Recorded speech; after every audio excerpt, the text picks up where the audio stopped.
Good evening, everyone. Welcome to a meeting of the Hunterdon Central Regional High School Board of Education. Please be advised that this and all meetings of the board are open to the public and media, consistent with the Open Public Meetings Act, and that advance notice required therein has been provided.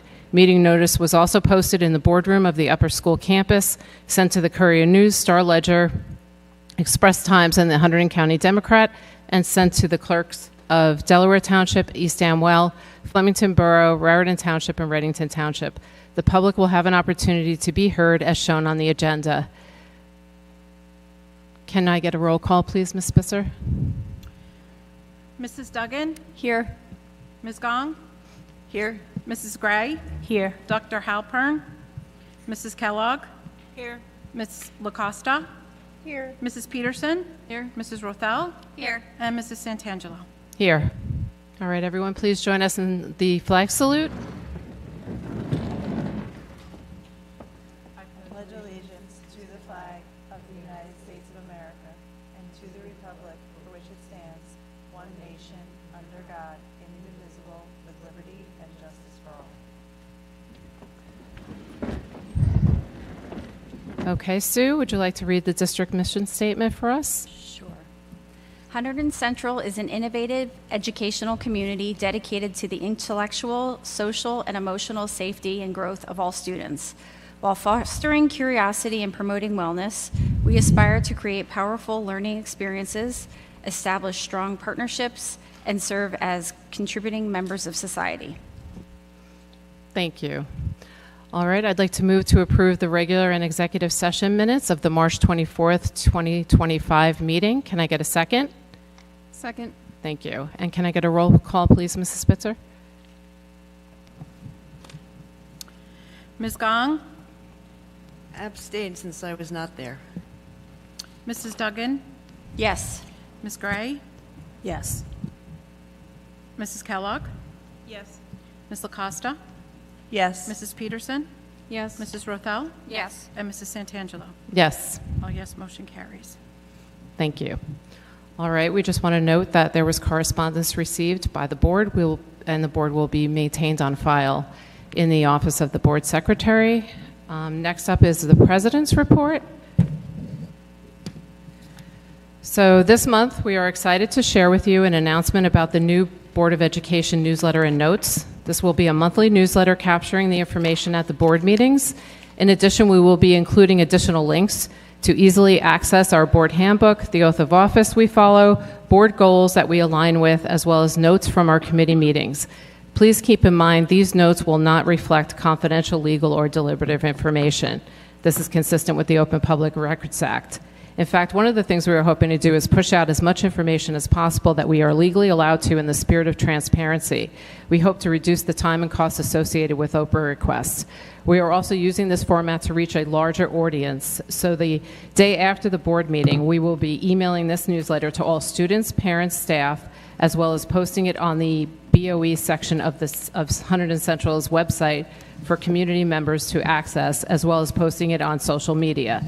I'd also like to point out that there is a section for shout-outs, so this will be a great opportunity for board members to comment on things related to the district, such as attending the student AP presentations and things like that.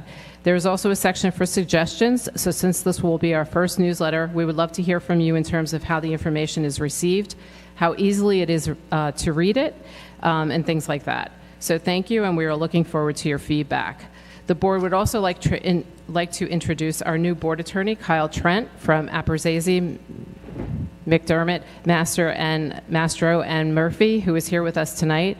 Kyle started with us on April 1st and hit the ground running. He is here tonight because of a hip case, so we thought it would be a nice opportunity for him to join us for the meeting. So thank you for that.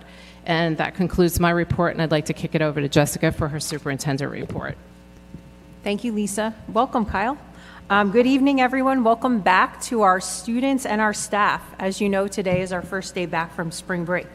I hope everyone had a nice holiday and a relaxing break. We are now entering our final stretch of the school year, which is tough to believe, actually. Tonight, we will have our public budget hearing. You'll hear a high-level overview of the more detailed presentation that our business administrator, Heather Spitzer, provided in March. I am also pleased to be able to follow up with you all on our discussions surrounding co-curricular activities funding. Seniors Subhash Durba and Anastasia Feldman are here to give you an update. Before we move on to those presentations, I wanted to give a few other updates, and I'm holding off on any updates and celebrations that are related to student activities and athletics, as I know Bronwyn and Aaron will be sharing more tonight. First, we are continuing to work on a potential transportation shared services agreement with Flemington-Raritan School District. Due to the need for us to complete our transportation routes for our students and the logistics involved in registering, inspecting, and insuring the buses and vans, we are under a very tight deadline to finalize an agreement. I expect to have a final update for you early next week as to whether or not we will move forward with the shared services. Advanced placement exams will be held the first 2 weeks of May, so we want to wish good luck to all of our students taking the exams. May 6th is our annual 8th grade open house from 5 to 7 p.m. We are excited to welcome the future class of 2029 to our campus for tours and to explore our extracurricular activities. This is a great opportunity for 8th graders and their parents to familiarize themselves with our buildings and our campus prior to starting in September. And last but not least, next week is National Teacher Appreciation Week, and Wednesday, May 9th is also School Nurse Appreciation Day. I hope you all will join me in thanking our team of educators here at Central. One of the reasons this district is so special and also so humbling and personally gratifying for me is our staff. Our educators are especially dedicated, passionate, and talented. We really are blessed to have them here, and I look forward to celebrating them more next week. So thank you, educators. I'm going to clap.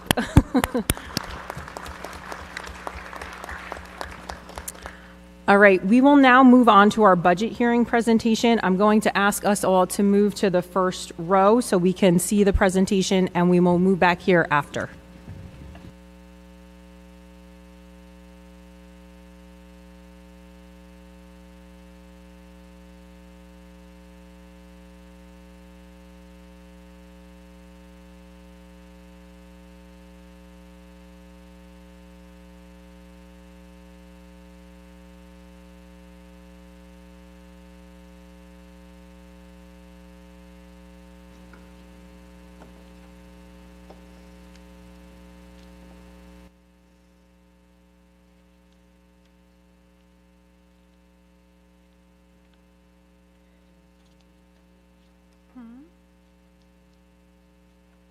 You can say anything.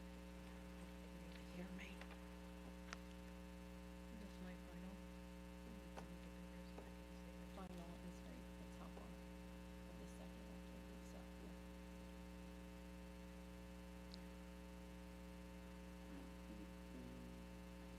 Okay, do you want me to get a slide now? Slideshow? This guy? I can't see. There we go. Okay. This video first? Sure. Okay, good evening again. We are pleased to present you our final 2025-2026 school budget. Last time we started by making sure we noted that we have maintained our academic priorities and our funding for academic priorities. And this is really critical to our district goals that you all approved, and that's really a continuation of goals we've had for a few years now. So we wanted to just highlight a few that are on the list. We are continuing to expand our work-based learning. It's also known as internships and job shadowing, as well as dual enrollment. And I mentioned last time when I first arrived here close to 6 years ago now, we had 15 dual enrollment courses. We are now getting up to 50 or more. So we're doing a really great job with that, if I don't say so myself. We are continuing to expand our magnet programs and add additional opportunities for students. We know that Hunterdon Central can sometimes feel like a big place, and it's important for students to be able to explore their passions. So magnet programs is one of the ways that they're able to do that. So currently we have programs in biomedical sciences, architecture, robotics, and computer science. We have added for next year a Media and Communications Academy as well as an Engineering Academy. And in addition, we are looking to expand computer science even further. We're continuing with our programs that were originally supported by the ESSER grants for the second year. So these are things that we put into place with the COVID relief funding from the federal government, but we are able to continue with those programs. So there are things such as tutoring programs or specialized software that provide students and teachers with resources and support so that we can continue to work on any sort of achievement or learning gaps that we're seeing. We have also, as you know, because we had a presentation on it, embraced artificial intelligence. We will continue to embrace artificial intelligence. And you'll know from our presentation we did I think in January on artificial intelligence that our district has been recognized as a leader with the New Jersey Department of Education actually coming and asking us about what we're doing with artificial intelligence and how we're pushing it out. So we'd like to continue to expand that use.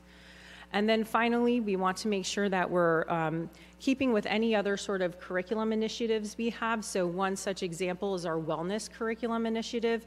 And this is a good example because it ties in multiple departments. So it ties in health and PE, specifically the health standards and the curricular mandates within health.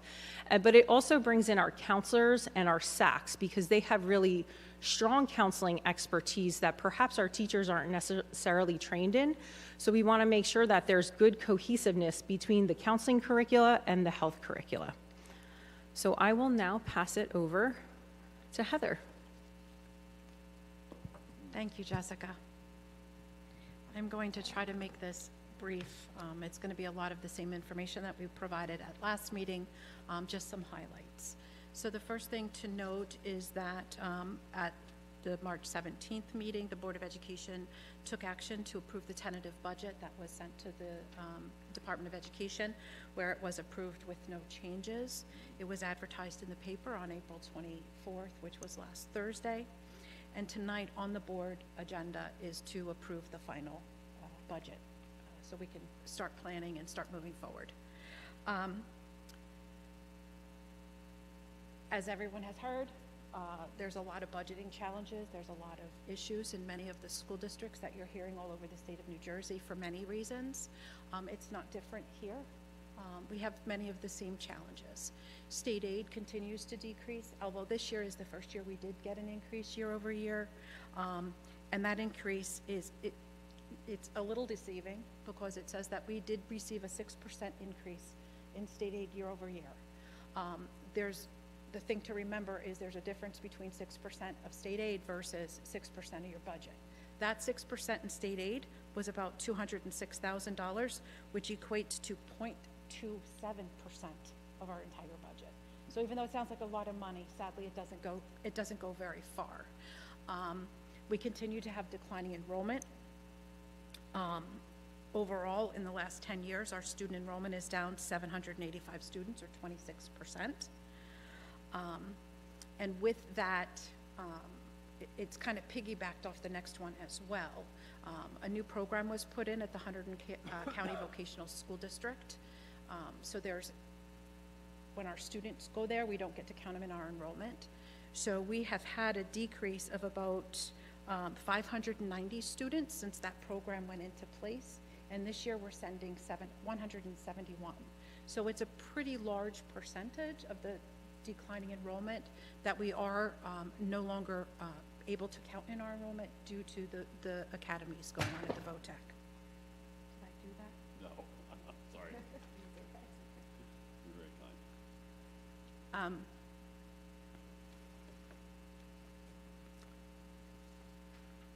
So the increase in the budget for the vocational district enrollment increase for year over year is about $356,000, almost $357,000. That's just the change in the students that are going there and the tuition that we pay to send them. Our out-of-district tuition is projected to increase 27% year over year. Part of that is the increase in student population going to the vocational school. Part of it is going to the shared services group, as well as part of it is out-of-district placement. So it's kind of all wrapped up in that number. Another reason why we, and this is something that changes and continues to be a loss for us every year. So in July 1st of 2020, the state put into place what we call Chapter 44. Prior to that, it was called Chapter 78. So it's two different programs, and that has to do with our health benefits. What happens under Chapter 78, it was a percentage, it's the contribution for each of our employees that are covered based on the cost of the premium was Chapter 78. And what the state of New Jersey did, and it's brilliant actually in concept, was look, if we can offer you a less robust plan, we can reduce the amount that you have to contribute. So what they did is they negotiated and they came up with what they're calling Chapter 44. And what Chapter 44 was supposed to have done is offered a less robust plan, meaning it would be at a lower cost, therefore your contribution would be less. And what they did is they, instead of tying it to the cost of the premium, they tied it to the cost of your salary, and it was capped at a certain dollar amount. So conceptually, that sounds wonderful. You're thinking that the less robust plan is going to cost the district a lot more money, so it's going to wash. We're going to end up pretty flat. That's not what happened.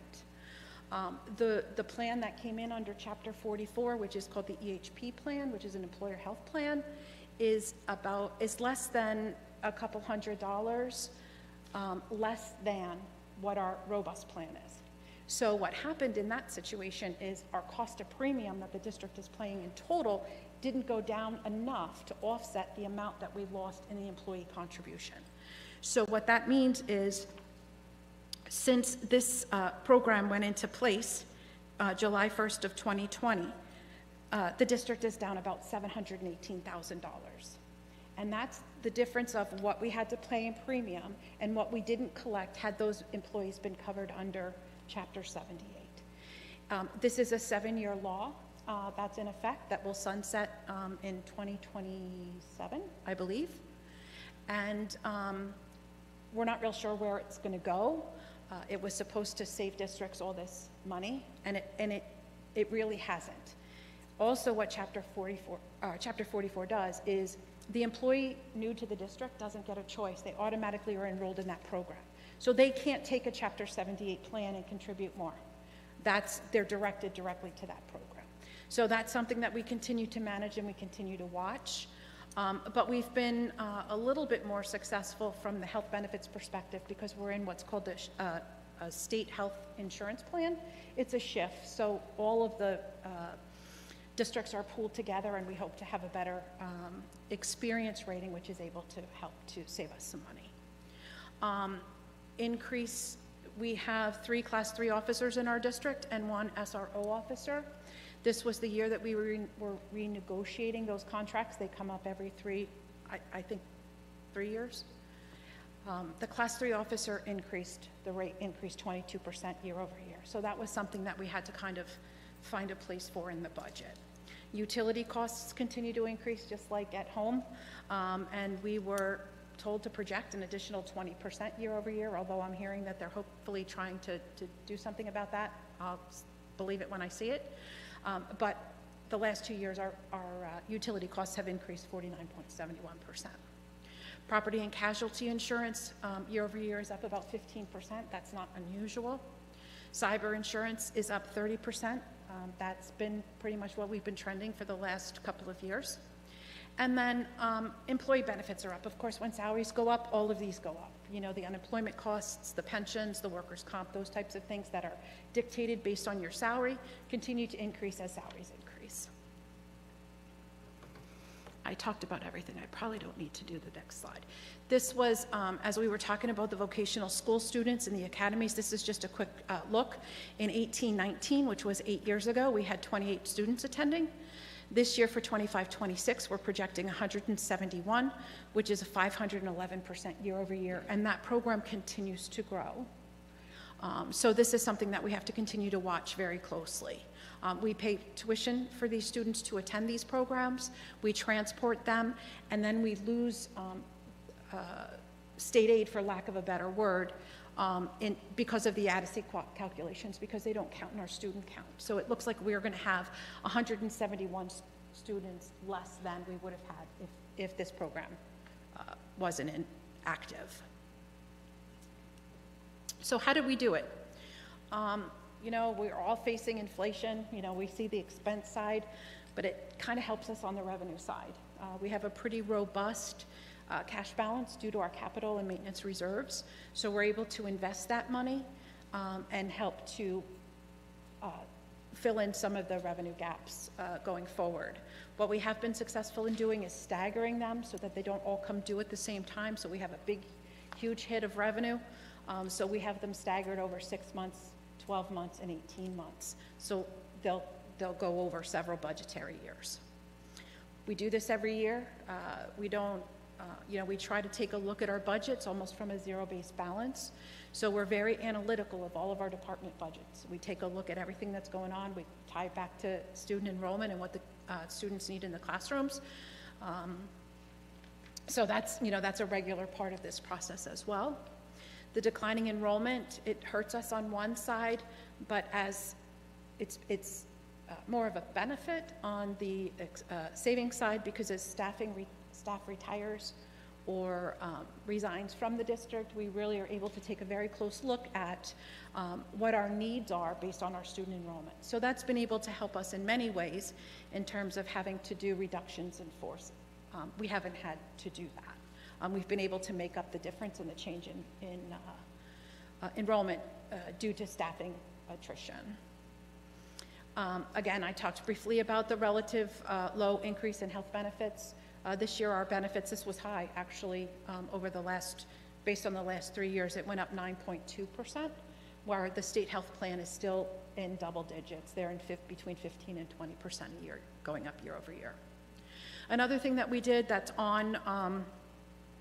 it's on the agenda tonight, is we did an administrative reorganization, and a lot of that had to do with some retirement, some resignations, change in superintendent, and a look at what our needs are. On this agenda, we're eliminating 3 administrative positions, and we're adding 1. And the reason is just a reallocation of some of the resources that we have and some movement of some of the responsibilities in some of our offices. So that has approximately about $180,000 savings year over year. Transportation is a plus and a minus always. One of the things that we've been able to do this year is we did a restructuring due to the dissolution of the JTC with Flemrare. We focus on still tiering our routes and still being able to provide services to our sending districts. But what this has allowed us to do is really take a look at our own routes. And we've been able to recognize some savings because currently our high school buses aren't full. And the reason they're not full is because we have time restraints to get to the next tier. So if you can imagine, we drop kids off here in the morning and then we got to go do another route. And we have to be there to pick them up and get them to school by their start time. And then there's usually a third one after that. So what happens is, as our sendings grow, right, our efficiency becomes less because I still have to get them there at the same time. I can't pick up as many kids. So we were able to do a deep analysis on this, and we've been able to eliminate a lot of buses for the high school due to being able to cover more area because we have more time to do that. So that's been a substantial savings for us as well. On the expense side, we still have fuel is very expensive, insurance is very expensive, and it's always a challenge to get bus drivers. So we really, still struggle to maintain full staffing and those types of things. This is just an overview of some of the other administrative cost savings we were able to recognize. With the change in some administrative roles, we eliminated the overall elimination of 1 administrator position above retirement. That's one that's on the agenda this evening, and we're eliminating the position. We had some breakage. We eliminated the assistant superintendent position, and we replaced it with the director of curriculum and instruction. So that the difference in salary there has given us some breakage, which what that means is it's what we were paying in prior years or even in the current year versus what we're paying now. The difference in salary is what I call breakage. So it's a weird word, but that's what it means. And we've also had some breakage on some other administrative positions. So we did have some resignations where the person that resigned was more seasoned in the role, and we were able to fill it with a less seasoned person, highly qualified, but less seasoned, so we were able to get some breakage on that as well. And the other thing is, as we were just talking about, there's 3 administrative positions that are being eliminated, and that's going to help us to reduce expenses overall and realign our positions where we need them to be.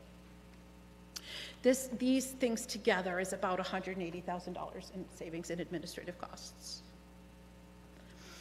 So I didn't do as many slides on the deep detail here, but basically we have what's called fund accounting, and what fund accounting means, like for those of us in business, you know, your revenues don't equal your expenses. It's a miracle in a school district, they always have to. So what you're going to see here as the total revenues, you'll see on the expense slide, it's exactly the same. So you'll see where a big piece of our monies came in. We had a little bit of an additional fund balance. That's money that comes over from the 2003-2004 audit. The local tax levy, this is the 2% increase, so it's $1,100 year over year. Other is things like we rent a rack space, or we provide nursing services to the VOTEC, right? And this is where you're going to see an increase in our interest income is here. So we were able to be a little bit more aggressive on this number, but these are pretty big numbers. The biggest piece here is interest. State aid went up to 520, which represents about 6% year over year increase. But as I said, it's only 0.27% of the total budget. So if you look at that number compared to the total budget. Special Revenue Fund is what I call Fund 20. Those are our grant funds. We were told to be conservative here this year because we don't know where the money is going to come from the federal level. This is what we call our, it's the old NCLB, it's now called ESSA. So it's our title funds as well as our IDEA funds, which is our special ed population.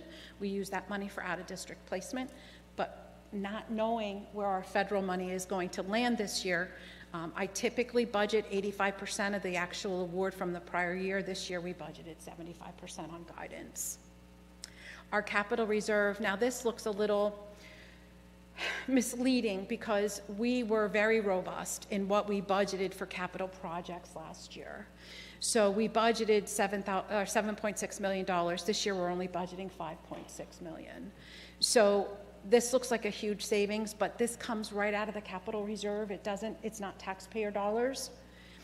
And if we don't use it, it goes back there. So it can't be used to supplant any of these other expenditures. So that looks a little weird. And then we do have a project that we're putting in. I think we're doing some switches. And that's going to come out of maintenance reserve. So that's budgeted to come out of maintenance reserve. And again, it comes directly out of the reserve account. And if we don't use it, it has to go back there. So that's the complete difference. So if you look at this, we have a decrease in our total budget of about 1.89. But this is kind of makes it look a little wonky. So we're basically pretty flat, if you will, year over year in our total revenue and expenses. And the same thing's going to show on the expenditure side. These numbers should be exactly the same as this one because it's a miracle what we do every day. No profit or loss. We got to do something with the money. So you can see, the majority of our money are going into regular instruction and programs. We do have some special ed going up year over year, and a lot of this is because of the tuition. We have more ninth graders coming in than we do have people graduating out of the programs. So last year it was the opposite. We had savings there. So it's just a volatile number. Instructional support services, our library, child study, guidance, nurse, curriculum, staff training. Co-curriculum programs are usually pretty flat year over year. Oh, I'm sorry. The biggest piece of the facilities, this is facilities, which is maintenance, custodials, grounds, and security. The biggest piece here is the utilities year over year. Transportation costs, I'm showing a savings here because we were able to expand our routes, eliminate some buses, which what that allowed us to do is bring in some some contracted routes that we were paying contractors to do, and do them in-house, which is a savings right now because contractors there's not a lot of competition. So we kind of lose, it's a cycle, but it hasn't been very competitive. So sometimes sometimes it's better to do it in-house, sometimes it's better to contract, and it does change. Capital projects, this is that number we were just talking about on the other side. Employee benefits are going up $795. That's just not health benefits and prescription. That also includes pension payments, sick leave payouts, things like that. So that's all of our benefits that are covered under their disability insurance, workers' compensation insurance, those types of things. So our total general fund budget is going up, is actually going down, but again, the big piece is right here. This is just a budgeted number. I have to put it on the expense side, which is silly, but that's what you do.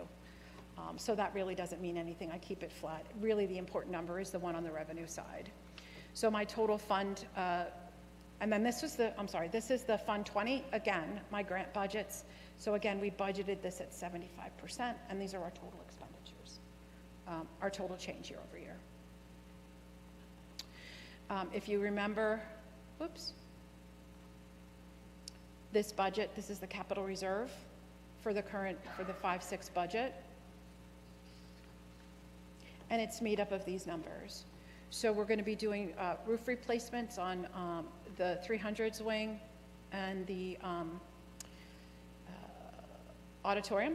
So these both are roof replacements. And we're going to do a roof coating on the IMC Music building.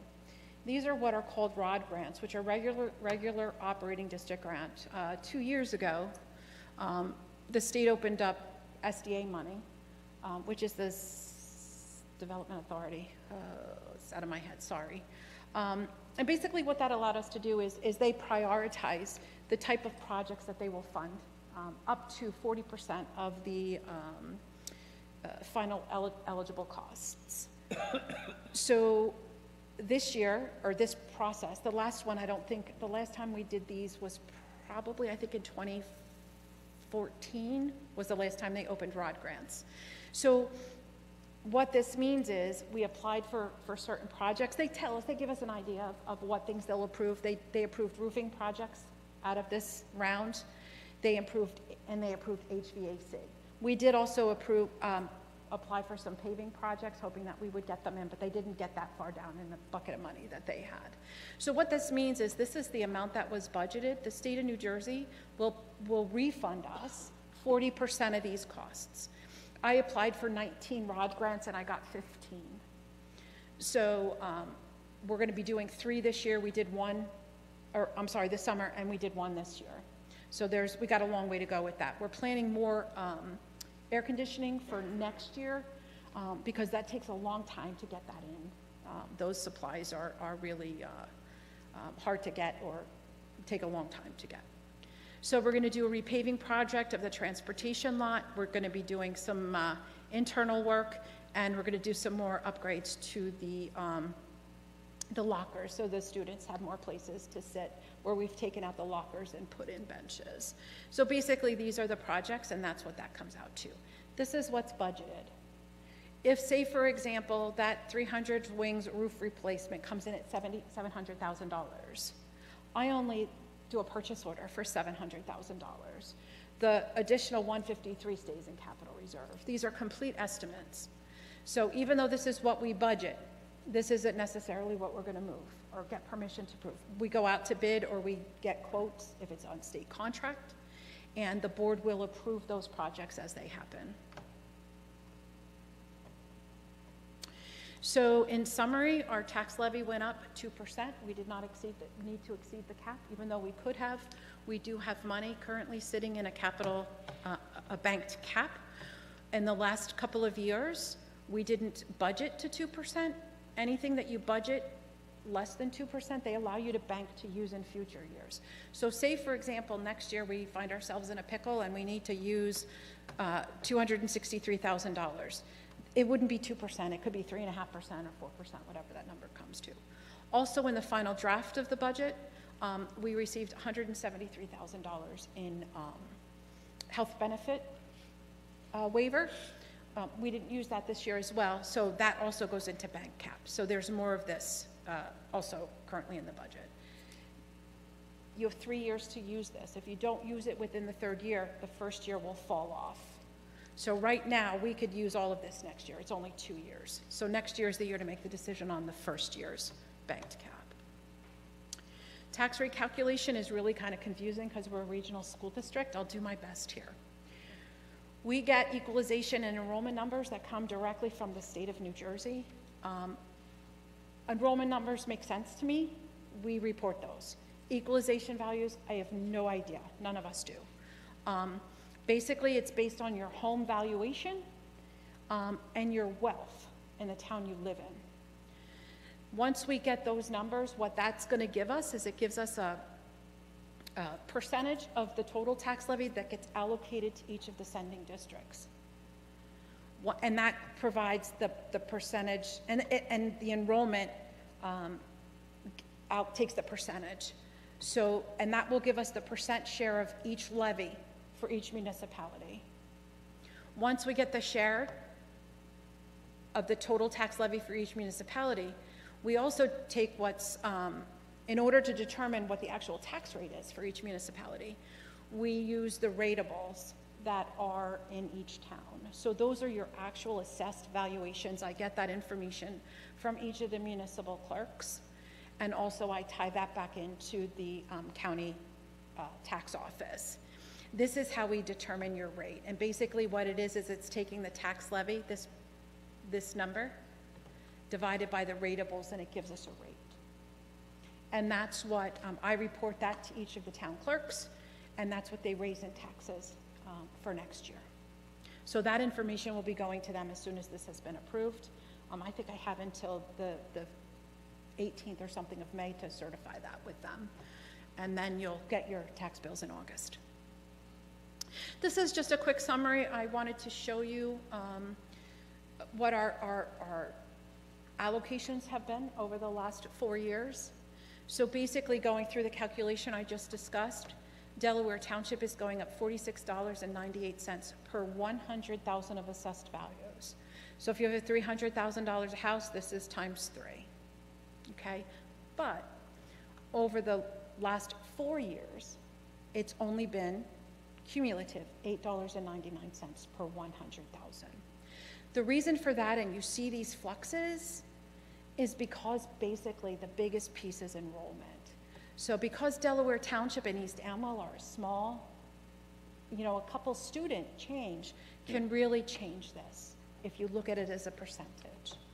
So overall, East Amwell is going down $51.07 per 100,000. Over the last 4 years, it's gone down $192 per 100,000.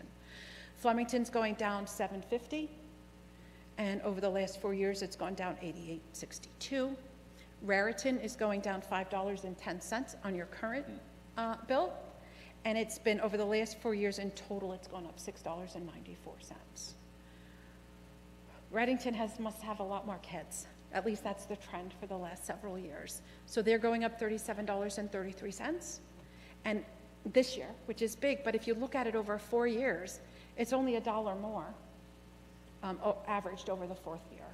So these are pretty good numbers when we start to look at it as it trends over many years. So we got to check off a lot of these. We did this last meeting. It was approved by the Board of Education and also approved by the TOE. It went into the paper last Thursday. Tonight is the public hearing and adoption. We have 48 hours to put the user-friendly budget on the website for you all to take a look at and be able to be informed. This information also goes to each of the municipal representatives. And then on May 19th, I need to certify the tax levy with the county tax board. So that goes to each of the municipalities. They get a nice little letter, and it's called an A4F, and that all ties into what they pay me over the next year beginning in September. And that's all I have. Any questions? Great. My baby's still there.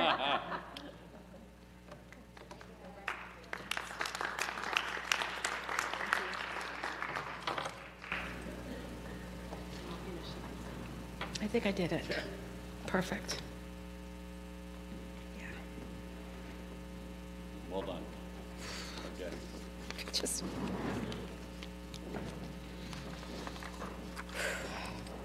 On another. You can go sleep.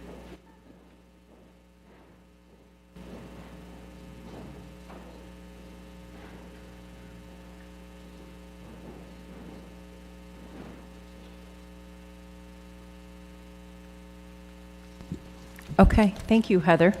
I'll just ask again, does anyone have any questions now that we're back up here? I think we got them out last time too, so thank you very much, Heather.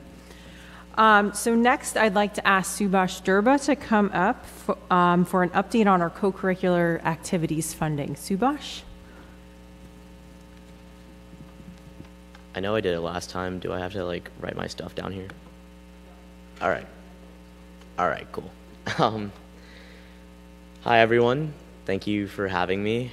Again, I'm Subhash Durba. I'm pretty excited to share a brief update on the progress that we've made since my last time presenting in front of the board back in the winter regarding the transportation and trip planning for our school's co-curricular activities. Since the winter, our administration has touched base with myself and Anastasia Feldman to create a new form for activity advisors.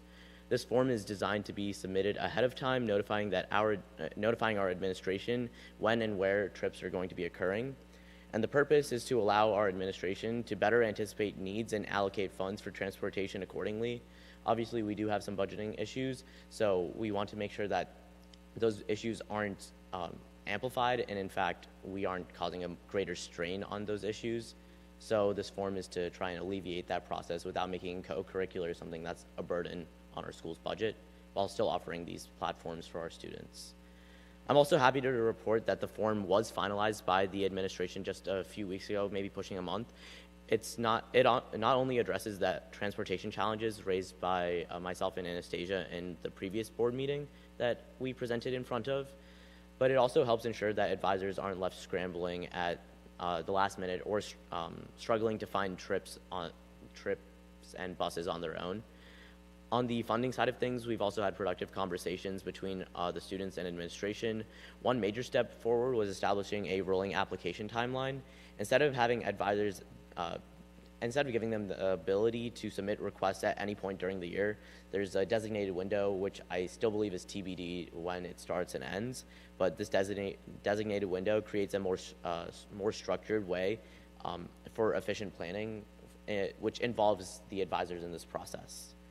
And throughout mine and Anastasia's process of meeting with the administration, the group that we've been meeting with has navigated some important questions, things like where the money's going to be coming from, which, as far as I'm still aware, is going to be from corporate sponsorships and grants, and how to ensure that this money is distributed equitably across the programs, which, again, last we discussed was going to be just a pool of money that the advisors can request from. And these conversations are still ongoing, even though the form is still finalized, so that we can continue to work with the administration to create a sustainable and fair approach. I myself have been really encouraged by the process so far and grateful for this entire opportunity to keep working towards better access and support for both the students and the advisors. And this is just like a little thing for myself. I'm glad to have just been able to have a somewhat positive experience during my last year here. So thank you all again for your time.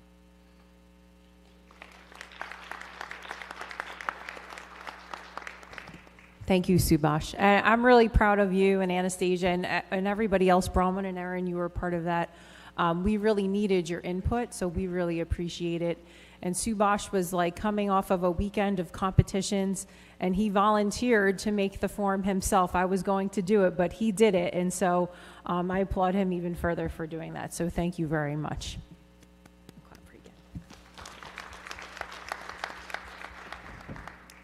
Okay, last, you'll see our HIB and suspension report. I'll have a report for HIB during executive session. And last but not least, I would like to go to our student representatives, Erin and Bronwyn. Good evening. We hope you all had a wonderful spring break and a happy Easter.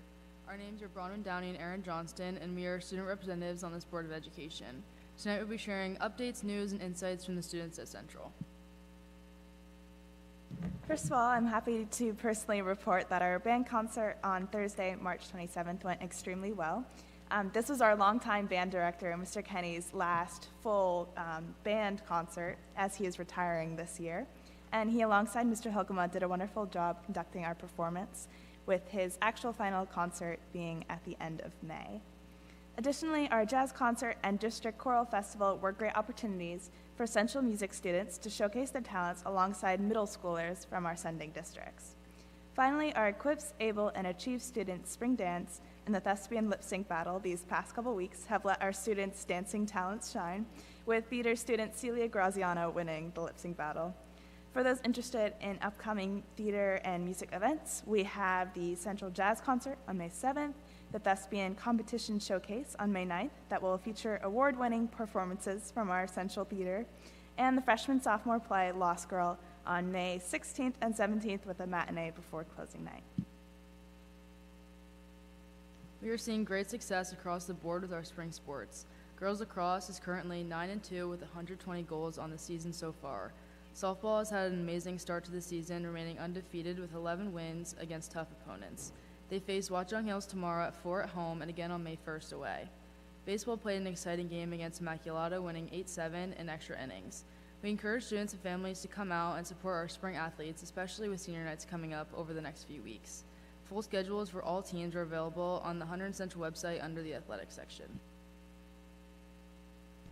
For upperclassmen, seniors performed in a mock beauty pageant called Senior Central, with Ryan Miller, Subhash Sherva, and Lizzie Bruin all winning awards, with the whole night emceed by Casey Shengrund and Ryan Bastow.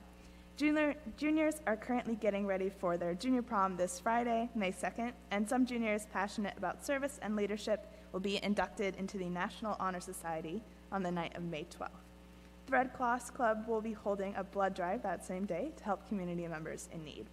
Finally, Central students were given the opportunity to learn about volunteering and employment opportunities through our Career and Service Learning Fair at the beginning of April, and Central will be holding an open house for 8th graders, with Central student volunteers sharing their experiences with clubs and activities on May 6th. In our monthly lunch meeting with Mr. Brandt and Ms. Cangelo C. Hayde, we were able to meet with a group of new students of representatives from each grade level 9 through 12. We took a closer look at the results from the Climate and Culture Survey that students completed earlier in the year, and looked at a list compiled by AI highlighting both the school's strengths and the areas for growth.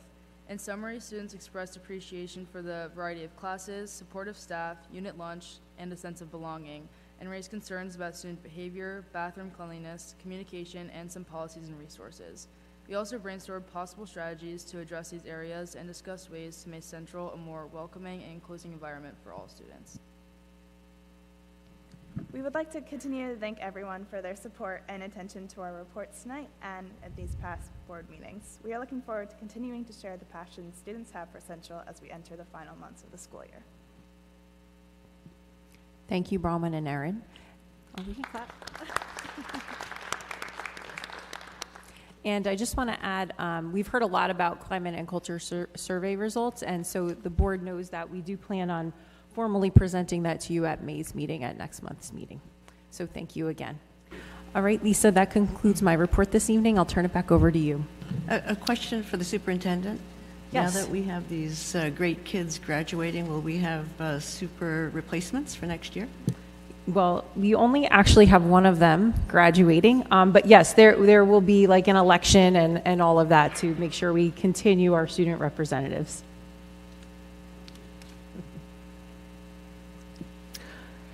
All right, at this time, we are going to open up the residence forum for agenda items only. Before I open up the first public residence forum, I would like to just stress some of the guidelines again. The board follows Robert's Rules of Order. This is an opportunity for members of the public to inform the governing body about their views. The meeting, however, belongs to the governing body. We require all speakers to adhere to the time limit of a generous 5 minutes. Most districts allow 3 minutes, so we ask that you follow this rule. Also, people may not give their time to other people to extend the time to speak. This is consistent with Robert's Rules and our board policy as well. If your time is up, we ask that you follow the rules and end your comments at the 5-minute mark. We also ask that members of the audience not speak while someone is speaking at the podium. We have the right to keep order, and we are prepared to take a recess if the rules are not being followed. So we kindly ask that you follow the instructions as outlined in order to have a productive meeting and to be fair to all the speakers. Thank you very much. And with that, I would like to open the first public forum. Please state your name and town. My name is Ed McLaughlin, and I'm from Delaware Township. And I will clearly print that right here. Well, maybe I'll clearly print it after I'm done. Pen's a little, oh, there it is. First, I have a question. Are we allowed to present questions to the board during the public comment period related to the agenda during this session? You can present a question, but we're not probably going to answer it at the table. Fair enough. Okay. There's a set of policies that in the agenda that we're moving to abolish these policies, and I was reading through them trying to understand why these specific policies were being abolished. In the process of doing that, reading through these policies, I read on the policy on policies itself, bylaws and policies, and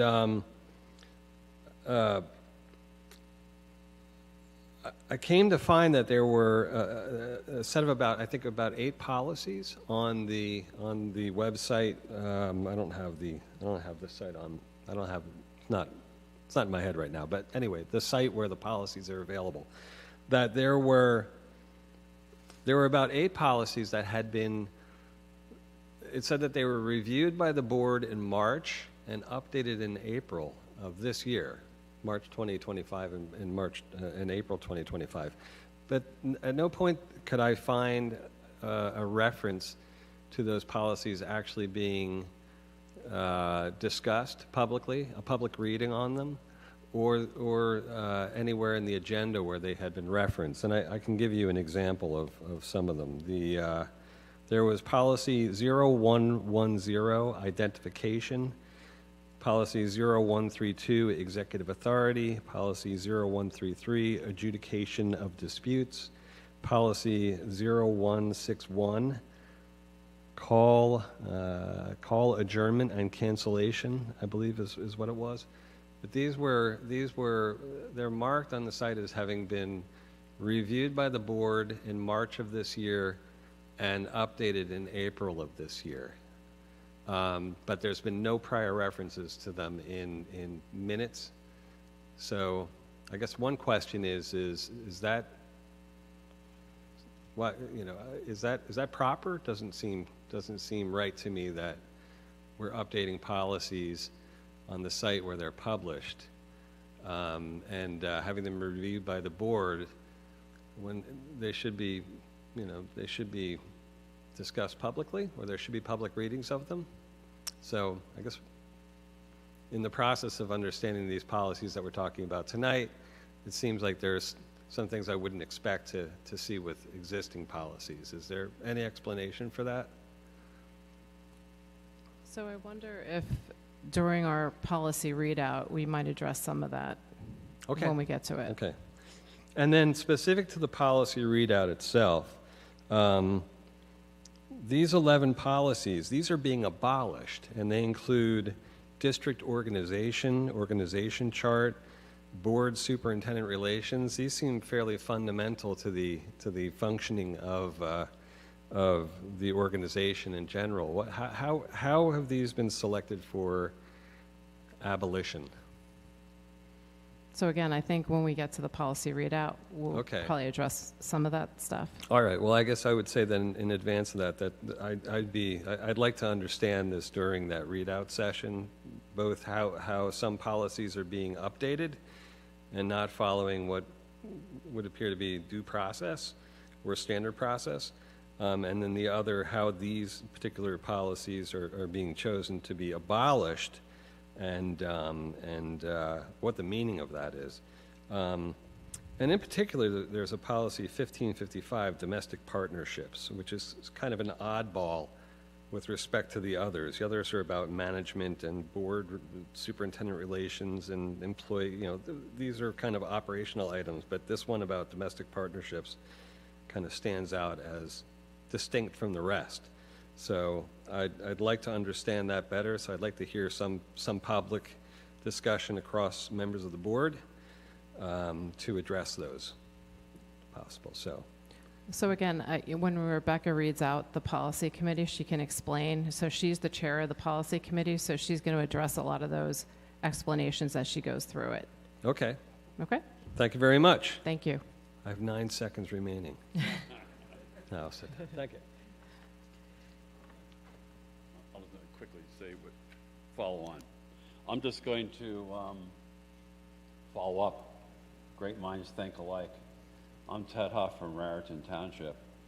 I also was kind of puzzled by 1555, so if I could ask precisely during your discussion of presentation, if you could talk about why, what the rationale is for eliminating it, but also what your thoughts are about whether or not eliminating it violates the 2004 New Jersey Domestic Partnership Act. Have you thought about the legal implications of eliminating it? And then I was also interested in, this is really out of ignorance, the language is so vague, I really don't know what is being talked about, but bylaw 0150 seems strange. Also, even the typeface that you had on the website showed that it's really old. It's like 1994 or something. But I was wondering, why? It was weird. The language was such that it implied that if you eliminated it, you would no longer communicate the preferences of Hunterdon Central High School to the legislators who represent you. That seemed weird. And then you would no longer accept any communication from Trenton of relevance to the high school. That was also strange. So I have no idea what in the world 0150 eliminating it actually means for this school. So thank you very much. Thank you.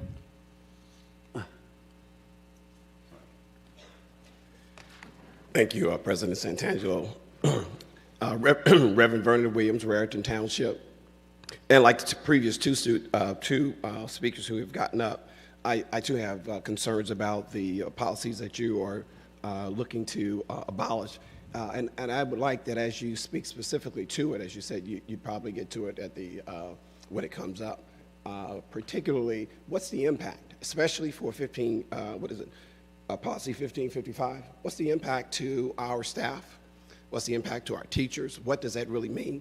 Is there going to be something put in place? Does that mean that they lose their domestic partnership benefits? That sounds, that if you do away with this policy, could you, in the future, do something that would affect them, impact them personally? So I think that deserves more conversation and discussion, especially as you inform us of what the impact is really going to be.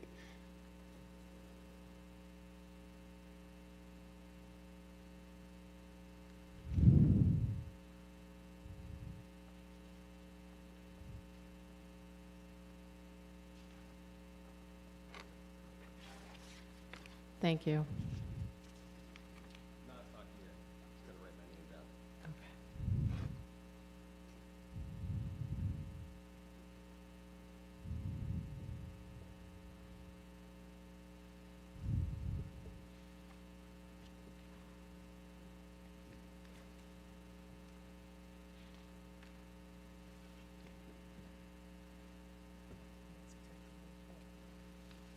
Thank you.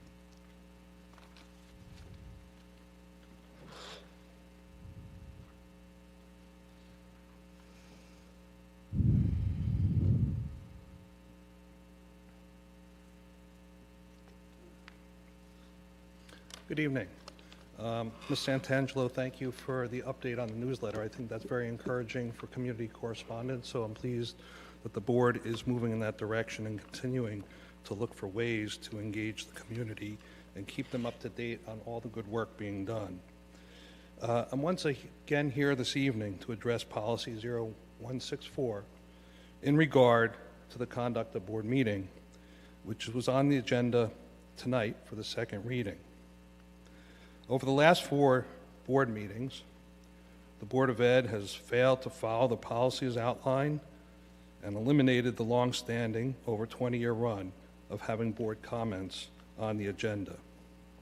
At the March 24th Board of Ed meeting, Ms. Santangelo explained that there had been consultation with the board's attorney and the NJPSA on the elimination of those comments from the agenda. She presented to the public a rationale of sorts as to why the board comments are no longer on the agenda. She started the discussion by stating, and I quote, "First and foremost, the role of the board is to work as a collective body. At the board table, it is not 9 individual voices acting in silos, but rather a unified body working towards the best outcomes for our students and staff." And I couldn't agree with that statement more. But if the board is truly to work as a collective body towards the best outcomes for our students and staff, then why are they no longer afforded an opportunity in this space on the agenda to discuss such items that may have arisen that they wish to discuss as a collective? We heard last month from a former 2-term board member, sometimes it was used, sometimes it wasn't. But when it was used in ways to collaborate and to give perspectives, and for the public to hear those perspectives. Ms. Santangelo also stated, "We understand that no single process will satisfy everyone's personal preferences, and that change, especially when it comes to changes to longstanding practices, can feel frustrating." And indeed, that's the case. Over the years, the board has in fact not subtracted, but rather added several items. Some examples include the monthly HIB reporting that was provided as input from the community to add. Another one is the addition of having student activities and other student athletic activities recognized on biannual recognition nights, which is fantastic. Ms. Santangelo also added in on the board a board president's report, which is also excellent. If the president, though, is permitted to have a regular monthly forum to address the public, is this considered a privilege as president versus allowing a time slot for the collective to speak? If so, this goes against the comments by Ms. Santangelo that at the board table, it is not 9 individual voices acting in silos, but rather a unified body. For every board member, especially for those who have or will run on the theme of transparency, the community expects you to deliver on your slogan. Eliminating the board comments severely chips away at affording any board member to be transparent. What is the board afraid of? Why is the board trying to limit the conversation? Over the years, the board comments section has provided a time for rich conversation that often led to greater clarity on a particular issue for board members and helped to guide them to better outcomes. What are we trying to silence or hide from the public? Sure, board members have input at committee meetings, etc. Furthermore, the board is giving the impression that they are uncomfortable with any dissenting views within the board, which again goes against your stated wish to present yourselves as a transparent board. In closing, I'm asking that the board members be thoughtful, be bold, have courage, and vote no on approving the second reading of Policy 0167, Board Conduct. Let your vote stand as your record when you vote on this critically important agenda item. Thank you.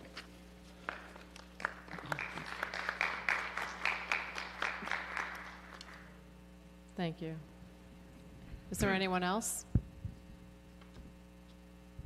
Okay, thank you for the speakers. At this time, we will close that portion of the agenda. And so obviously I wasn't here for the past meetings. I'm Kyle Trent, the new board attorney, so I only took over April 1st. But I do understand, and I think the board has heard the comments about the board comments, which I understand has been a topic of discussion. There is no legal requirement that the board include a specific time on the agenda with respect to that. It is a discretionary matter, and I know the board has consulted and considered the topic extensively, and at this time is comfortable with the way the agenda will be moving forward. Obviously, things are always subject to change, but that's kind of where the board sits right now. Thank you. All right, with that, we are going to move to adopt the budget for the 2025-2026 year. Can I get a second? Second. All right. Can I get a roll call, Mrs. Spitzer? Mrs. Duggan? Yes. Ms. Gong? A resounding yes. Mrs. Gray? Yes. Mrs. Kellogg? A yes, with thanks for you and your team. Thanks. Ms. LaCosta? Yes. Mrs. Peterson? Yes. Mrs. Rothel? Yes. And Mrs. Santangelo? Yes. All yes, motion carries. All right, thank you. I think we already reached our comments, so we will move on to the Student Life and Program Committee. Leslie? Thank you. So we met on Thursday, April 10th, and in attendance was Sue Duggan, Rebecca Peterson, Lisa Santangelo, Jessica Cangelosi-Hade, Matt Hall, Mary Pat Publicover, and myself.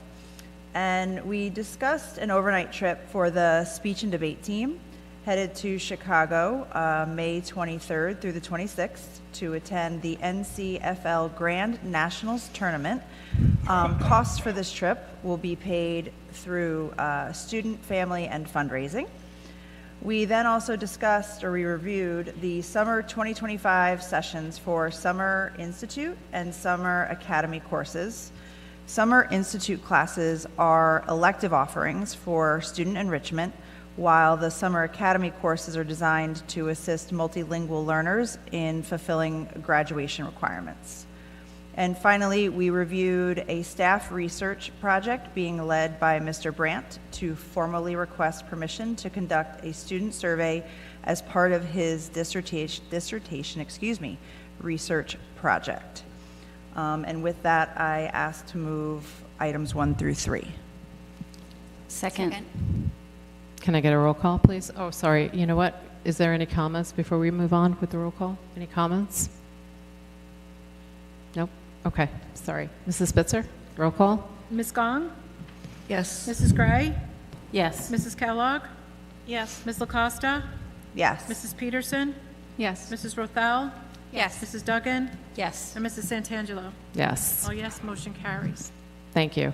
So with that, we will move on to our Operations and Transportation Committee. Jessica? The Operations and Transportation Committee met on Tuesday, April 15th with Ellen Halparn, Sandra Gong, Lisa Santangelo, Jessica Cangelosi-Hade, Heather Spitzer, and myself in attendance. As we do every month for action items numbers 1 through 3, we are moving the standard financial operations, which include financial reports, invoices, and transfers for approval. Item number 4 requests that we request approval to apply for and accept the Eric West Safety Grant. Item number 5 is being moved to refund the maintenance reserve account with funds unused. And item number 6 is to approve that we enter agreement with PBG Networks to upgrade and replace extreme switching hardware and software. As Heather had said earlier, this funding comes from the 2025-26 budget as well as some E-rate reimbursement. Items number 7 and 8 seek to accept donations from Christine Moss for a fit desk to be used in the IMC, as well as fabric donated by Courtney Grammacioni to be used in the Family and Consumer Science classes. Item number 9 seeks approval to renew our contract for food services with Pomptonian for the 2025-26 school year. And with that, I'd like to move items 1 through 9. Second. Any comments? I just have a few comments or questions specifically on the legal invoices that were posted. I think we discussed last month a lot of the concerns that everyone on the board shared about access to information that was going on behind the scenes for the board with legal. I do want to point out that, in December of 2024, when Ms. Duggan was board president, 6% of the invoice of the entire month was related to activities that were handled by the school board president. In January, it was 20% by the school board president, and now in March, it's 40%. And I couldn't calculate February because we don't have the February invoices for Mr. Giacobbe yet. So I have significant concerns given the review that I've done and the activities that are going on, specifically the litigation that we're involved in, that we are not getting information. I also learned from those invoices that unlike the discussion we had last month where we were told that it was last minute and we could not review documents before the meeting on the 17th, that document was provided to the board president on the 4th of the month. And she had 2 full weeks that she was working on it before it was presented to the board in that meeting with no time to review it. So again, I am very concerned. I've asked for these documents. I asked for the documents on the 13th of March. I was told on the 17th of March that the school board or the board attorney was reviewing it. That was 6 weeks ago, and I still haven't heard anything. And based on our board handbook, the guideline is that board members are supposed to respond to each other within 72 hours. So I again, have serious issues with everything that's going on with our legal invoices, the significant increases in how much we're spending on our legal fees, and the lack of transparency that's going on both inside of the board as well as with the public. Okay, so I think last month we shared the same frustration on waiting on information. So I don't have that information either, and so that's part of the reason why we're doing a policy to address that. As far as, the invoices, and because of the legal sensitivity, we're not going to address those specifics at the table. I think it's actually inappropriate because of the confidentiality. So again, you had about 2 weeks to bring this to the proper committee to discuss it, and you did not do that. So I realize that you're doing it here for a different reason, but again, we already shared our frustration over that, and that's why we're actually talking about doing a policy. There's lots of information and lots of cases coming up now in terms of litigation that we can't talk about, but it has nothing to do with the board. It has everything to do with the cycle of the actual legal process. We have no control over that when that stuff comes up. I think it has the lack of communication has very much to do with the board, and the lack of transparency, the lack of availability of information is very much a choice of how the board president is running the committee process and is running the access to information for board members. So again, okay. And I can just go, I'm just looking at it based on the dates that you are given information based on the invoices that we are reviewing. So you have information that you could be sharing with the board and you are not. And if that is at the direction of the board counsel, he can certainly speak for himself. Well, I'll tell you that some of those invoices actually have discrepancies in them. And so we're waiting to reconcile some of that information. So some of that information that you think may have been disseminated hasn't. And so we're still in the process of reconciling some of that stuff. So again, I'm not going to go into specifics because of the confidentiality of it, but that's part of what's been going on. So it would be better to speak about it in a committee where we can talk about it in detail if you want to know all those details, but we cannot do it here at the table. Well, I am not privy to those committees, clearly. You're privy to asking questions. You and I have never had a conversation. You are privy to asking questions and submitting them to the committee, and you are privy to reading the minutes, If you would like me to have information, I suggest you provide it. I suggest that you read the committee minutes and you submit questions appropriately, follow the committee process. There is nothing We're in the happy to committee answer. meeting minutes regarding We're happy to the answer any results questions. regarding anything Okay. about litigation. Thank you. Any other comments? All right. With that, I would like a roll call, please. Mrs. Gray? Yes. Mrs. Kellogg? I am voting no on skank price invoice 1266236 and 1269181, and Jacoby's invoice 146198 and 144516, but yes on everything else.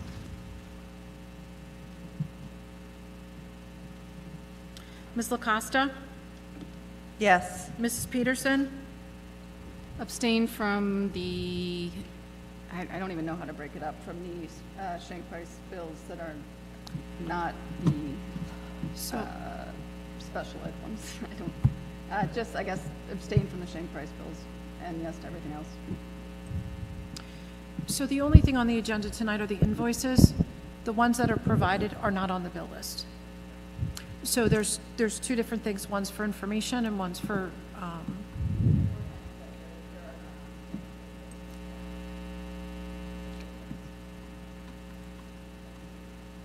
I don't know. I apologize that I don't know. I should have thought told I you. looked through it, maybe I didn't. I thought I saw them. I'm just, want to make sure I'm clear. Okay. So that if there are some, I don't know if there are some. There are some. There are some. I think Yeah. there were because we approved, we reviewed those last month. So I'll just Yes. abstain from shank price. Perfect, and all Thank you. others, yes. Everything else is yes. Okay. Mrs. Rothel? I'm going to abstain from check number 82046 and yes to everything else. Okay. Mrs. Duggan? Yes. Ms. Gong? Yes. And Mrs. Santangelo? Yes.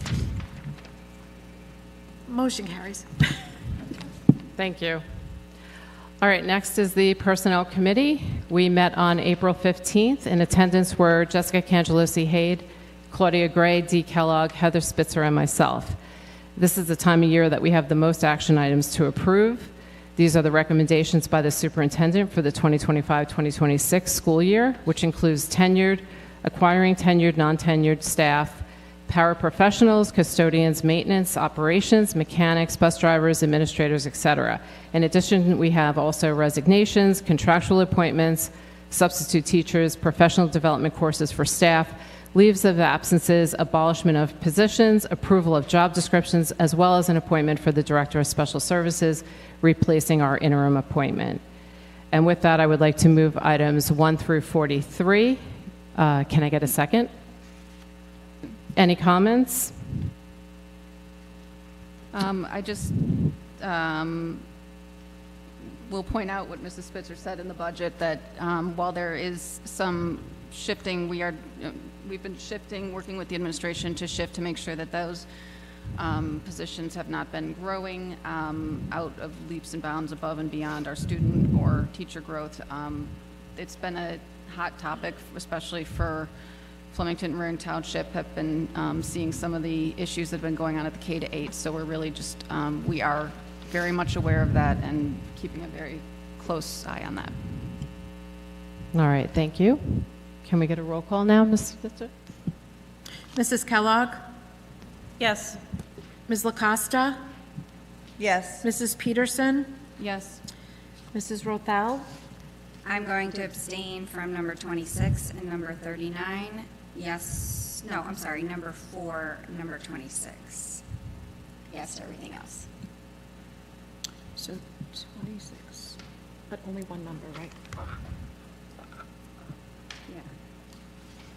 26. So she's, yeah, number 26, item number 20. Yes. And then number 39, item number 14, or 4, I'm sorry. All others, yes. Okay, Mrs. Duggan? Yes. Ms. Gong? Yes. Mrs. Gray? Yes. And Mrs. Santangelo? Yes. Motion carries. Thank you. Next, we'll discuss the Policy Committee. Rebecca? All right, thank you. We had a meeting with the Sue Duggan, Leslie LaCosta, Lisa Santangelo, myself, and Jessica Cangelosi-Hade.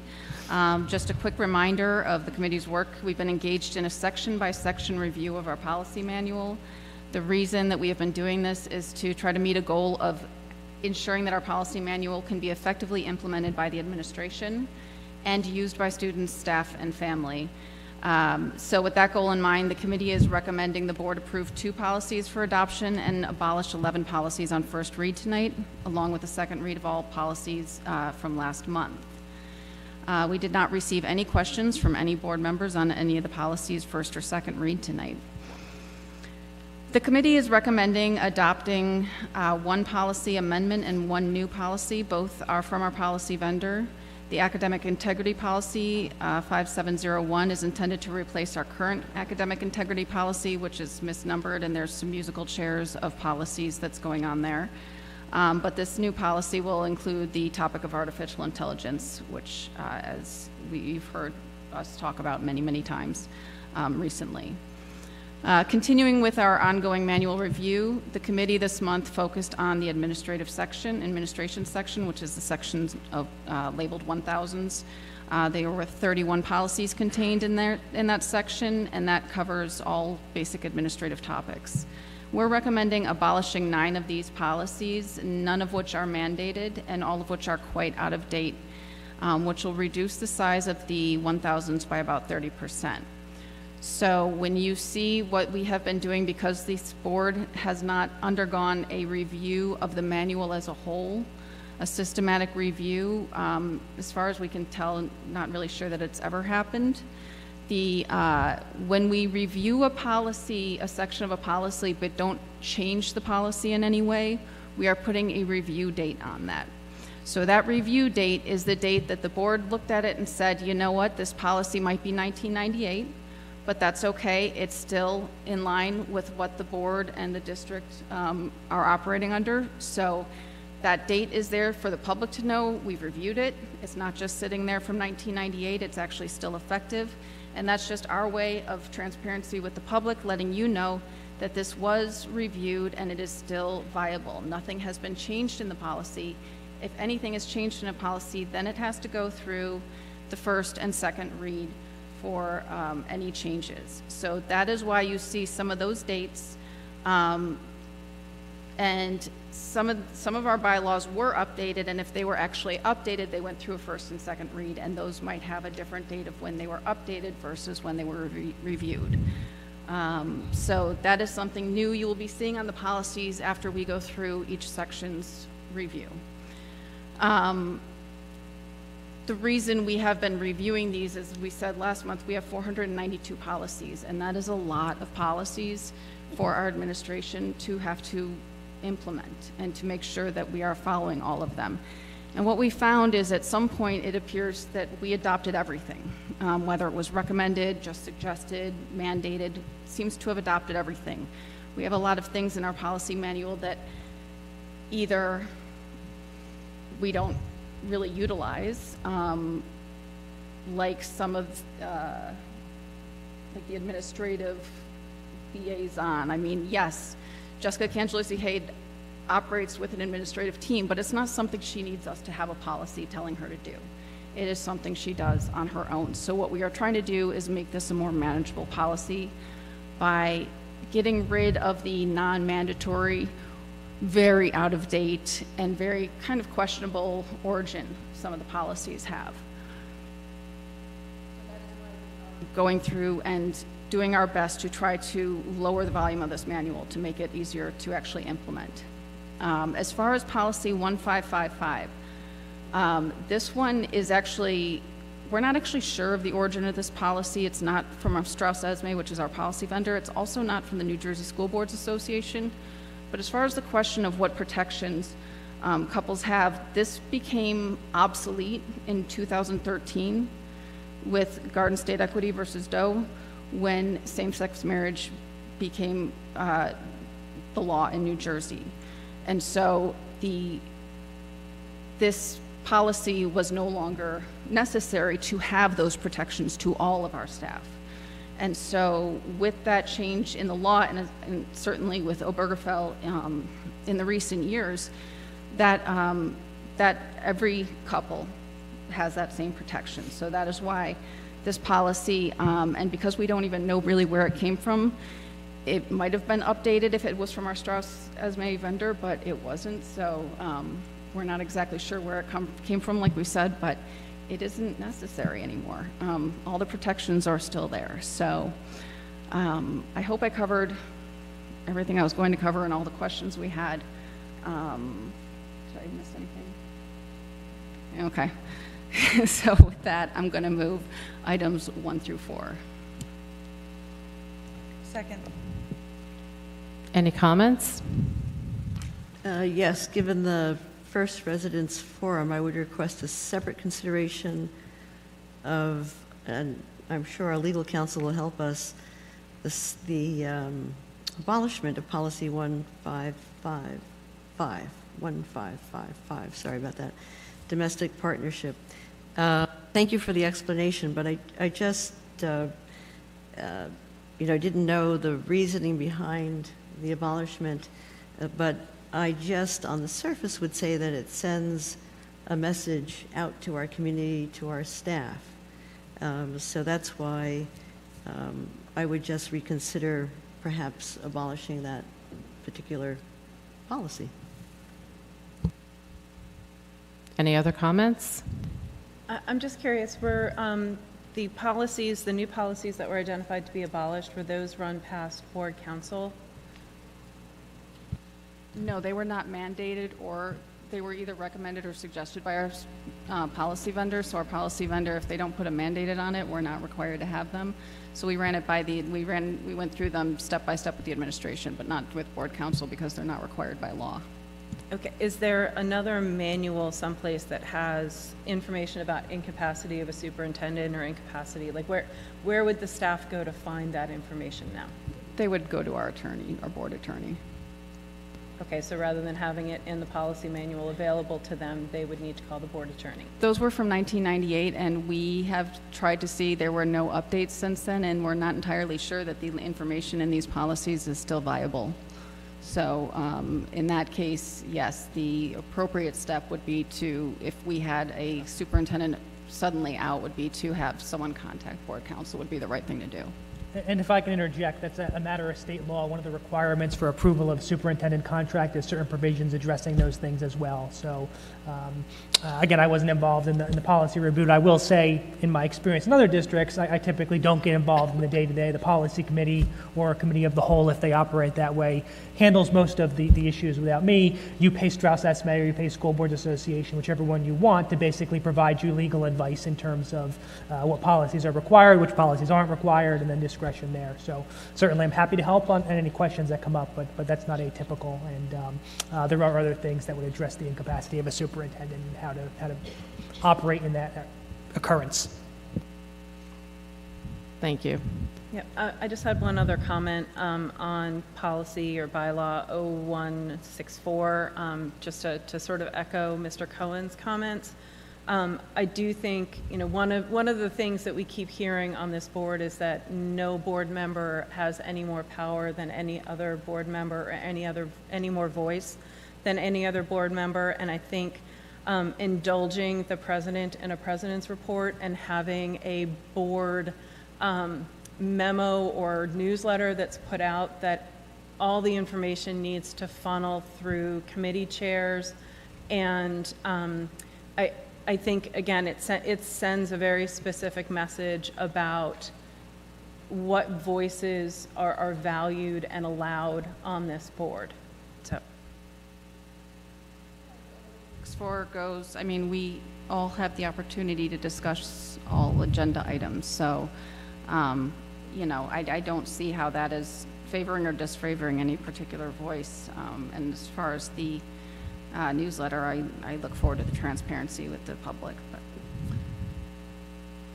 Yeah, I guess my point would be that if you're not a committee chair, you don't have things that are added to committee agendas, and if you're not the board president or the superintendent, you don't have control over what is on the agenda. So the idea that this is an open forum for all board members to discuss the things that we all think are important to this district or that we may need to be thinking and working on. Again, the way the structure is set up, it just doesn't provide for that. refer you to the handbook, which has a section on if you want to get something on one of the committee agendas. You just need to contact either a committee chair or the board president would be a good way to start. I'm sorry, could you just repeat that, Mrs. Peterson? I just can't hear. The handbook has a section on if you want to get something on either a committee agenda or on the main agenda, the right thing to do is to bring it to the board president, who will either refer it to a committee or would, as we have done here before, or to just bring it directly to that committee. That's generally the way I think most boards throughout the state do that. No, thank you. I just couldn't hear you. Madam Chair, I would request then a separate consideration of the second reading of Policy 0164, conduct of board meeting. I'm sorry that I had to miss the last board meeting, but board comments are useful. I sit here and I think, oh my gosh, when do I get a chance to actually say something? The superintendent said that next week is Teacher Appreciation Week. I think that's fabulous. That's great. I would like to make a comment that there's a book out now called Teacher by Teacher. It's a book about people who were inspired by their teachers, and I just wanted to give a plug. I don't know the author, but I thought that was a really excellent book review.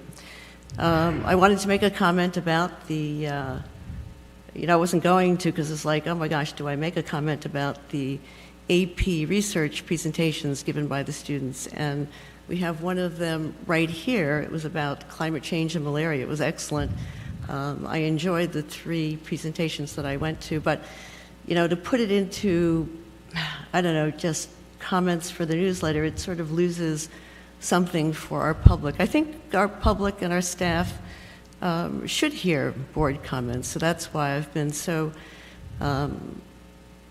strong about adding board comments to our agenda. All right. Any other comments? All right. Roll call, please. Mrs. Kellogg? Sorry, getting organized. So on the first reading policies, for item 1, yes. For abolishing, I think those, for item 2, I'm going to vote no. For item 3, I'm sorry, for item 2, I'm also, sorry, on this agenda, it has the district org chart and stuff. Can you come back to me after okay, I'll get my stuff together, I promise. Ms. LaCosta? Yes. Mrs. Peterson?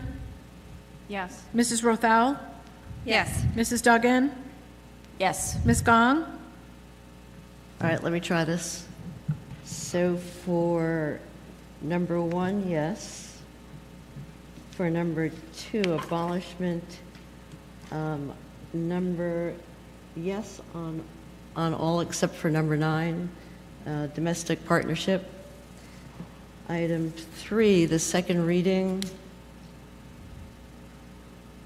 Yes on number 1, 2 and 3.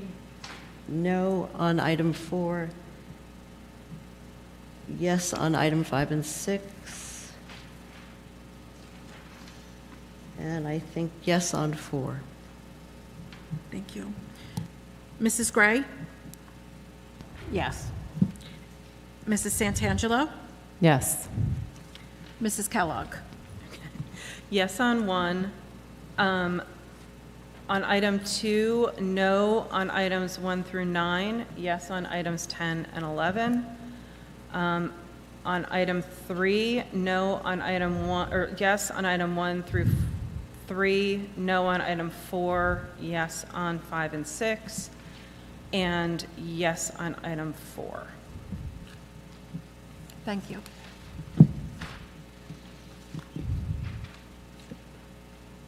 Yes, they should all pass. There's only a few no's.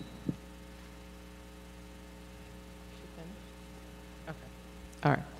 Moving on to additional business regarding the liaison report for the Parent Engagement Committee. Does anyone want to comment on that who attended? No? Okay. Anything regarding additional board business that we want to see on the committees? And D, this is where you can make your suggestions. We have this every month, so if you'd like to put something on the committees, you can certainly mention it here. If there is a committee that could have perhaps a summary, or maybe the board attorney could write a summary every month so that the board has a good understanding of what has happened, what documents have been filed, especially on cases that are particularly active and are sensitive, that would be very helpful. Okay, thank you. Anything else? Just a comment about when we use the phrase "the board" or "we." So the attorney has used the phrase "the board." I think Mrs. Peterson, when she was describing the review of some of the policies, it says "board reviews." So it would be great if the board is reviewing something, that every member of the board just get a sort of heads up that something's being reviewed, if that's possible. Yeah, sure. Yeah. So I just want to address this. I may have used the word board earlier. So the board is a legal entity. So I am guilty of this constantly for you and others, that I use the board and district interchangeably. So board could refer to the administration doing things, staff, high-level administration. So I don't know of any school attorney that doesn't distinguish between those two things, doesn't interplay between those two things. But I apologize if you take offense as if you personally reviewed it. That certainly isn't intended to suggest that. The board as a legal entity acting through its administration, acting through its legal counsel, is why I use it interchangeably that way at times. No, that's great. Thank you very much. One other comment, actually, for the policy committee to consider. I think it is a bit confusing to mark the policies as edited. So the way they're showing right now on the website is it says date edited 2025 and then board reviewed at the bottom. If it's possible to not change the edited date, because I think it for me as a member, if I remember the public looking at it, it would imply that something had changed if it were edited, and perhaps just note that the committee reviewed it as opposed to the board, because again, Can you tell me which one you're, because I I'm haven't sorry, actually seen what anyone's been talking about tonight. I'm looking at 0110, which is identification. So up at the top, it says date created and then date edited. And so when we actually do pass a policy, that date edited changes. And again, I think that the board reviewed implies that the entire board has reviewed it as opposed to the committee. So I understand what you're trying to do, and I appreciate you guys trying to keep track of what has been, what the committee has looked at and intends to keep. But I think changing the language so it's clearer to the public what has happened would be very helpful.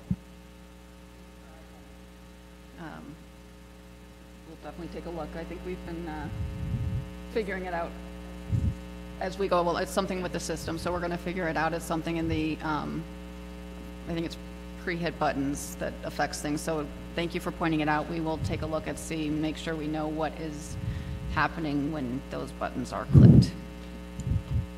All right, thank you.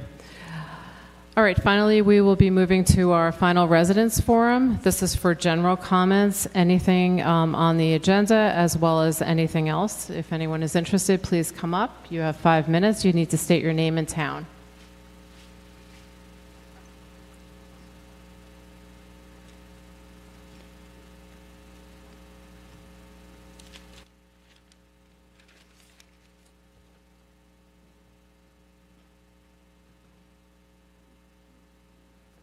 Good evening, members of the board. My name is Cole Costigan. I'm a junior here at Central, and I'm a resident of Reddington Township. Tonight, I wanted to share and shed some light on some positive happenings within our school community. Often people choose to share their opinions on personal issues, but I think it's just as important to recognize great things that are happening. So I'm not here to speak about something negative, but to highlight an experience that truly stood out to me. On April 2nd, Ms. Billig organized the second annual job fair, and I think it was a huge success. I had the opportunity to attend as a representative of Prevention Resources, and more specifically as the president of Hunterdon County Youth Coalition. It is a student-led community service club open to grades 6 through 12, and the fair gave a chance to share our mission, recruit new members, and connect with students who bring unique passions and perspectives. In other words, it was a true celebration of diversity of thought. It was also a great experience for students overall, whether someone was looking for a summer job, volunteer work, or just the chance to network and practice professional conversations. The job fair created that opportunity in a welcoming, well-organized environment. I wanted to thank Ms. Billig and everyone who helped make that happen. It empowered students like me to help lead, connect, and reflect the positive, forward-thinking atmosphere that makes Hunterdon Central so special. I hope to see more events like that in the future. Thank you for your time. Thank you very much.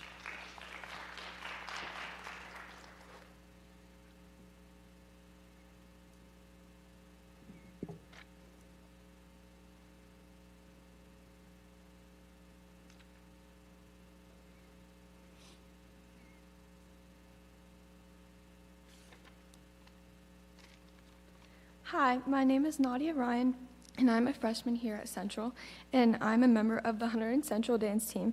I want to share how great the team is for its members and the school. Being part of it has been an amazing and really boosts our school spirit. Through dance, I've learned teamwork, time management, and never giving up. We work together to reach our goals, supporting each other through tough practices. These skills help us in everything we do. The dance team also makes our school spirit stronger. We perform at games and competitions, bringing energy that connects students, teachers, and the community. We're proud to represent our school, and the positive feedback we get makes us feel like we belong. The dance team is a place to express ourselves, gain confidence, and grow our talents. For many of us, it's more than just an activity. It's where we find ourselves and make good friends. We are so thankful for Coach Toth and for the support from the Board of Education. Your belief in activities like ours helps us succeed and give back to the school. Thank you. Thank you.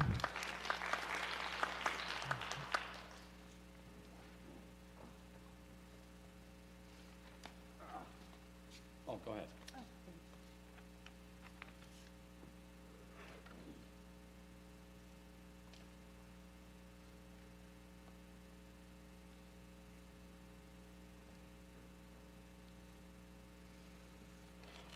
Good evening, Sandra DeVore, Raritan Township. I wasn't able to be at the March 17th meeting, but I did watch it online. As a Raritan Township voter, I am represented by Mrs. Peterson, Mrs. Gray, Mrs. Duggan, and allegedly Ms. Gong. Unfortunately, it seems one of my representatives is only concerned with herself. As someone who has attended more board meetings than most, I was completely embarrassed for the district because of the horrible and selfish behavior demonstrated by one of my representatives. During that meeting, this representative interrupted the entire meeting to demand the board vote on the question of board comments. The board decided that there would not be board comments and that the board would focus on the good of the district and not random thoughts of individual board members. Then, unsatisfied with that decision of the board and unconcerned with anyone but herself, this representative decided that she would have her way and got up from her seat at the table and went to the public podium to speak. Embarrassing. I wish I could say that this was her first bad behavior I've witnessed, but it isn't.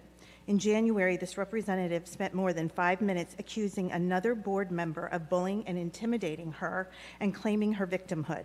She said that she will not be silenced, yet no one was trying to silence her. She has every opportunity to voice her opinions on agenda items, as every other member on this board, every month.